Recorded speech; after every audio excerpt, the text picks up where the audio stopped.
ఏమైంది? అక్కడ white dress వేసుకొని ఒక అమ్మాయి కూర్చొని ఉంది. ఇక్కడ ఎవరు లేరుగా? ఇక్కడే చూసా. రాజేష్, సుజన, అక్కడ ఏదో ప్రాబ్లం అనుకుంటా. రా వెళ్దాం.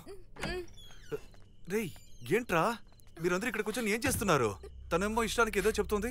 రాజేష్, నేను ఇప్పుడు ఒక ఓపెన్ గా ఉన్న రెడ్ ఐని చూసాను రా. నేను కూడా చైర్ టర్న్ అవడం చూశాను. అమ్మో, నేను ఇక్కడ తిరుగుతున్న దయ్యాన్ని చూశాను. నేను కూడా పైన ఒక దయ్యాన్ని చూశాను. నేను కూడా బాత్రూమ్ లో గ్లాస్ క్రాక్ అవడం చూశాను. అవునా? అట్ ఎనీ కాస్ట్ పొద్దున మనం ఇక్కడ నుండి బయలుదేరాలి. వీటన్నిటిని నేను నమ్మను. ఒకటి వెళ్ళి ఫోన్ తీసుకురా. నాకు భయంగా ఉంది. ఏం కాదు, నువ్వు వెళ్ళు. హలో, వెయిట్ చేయండి, నేను మీతో వస్తాను. లేడీస్ ఒంటరిగా వెళ్ళటమా? నేను వస్తున్నాను, ఉండండి. అయ్యో రసగుల్లా, నువ్వు మగాడువని నిరూపించబోతున్నావా? నేను వస్తాను, ఉండు రసగుల్లా.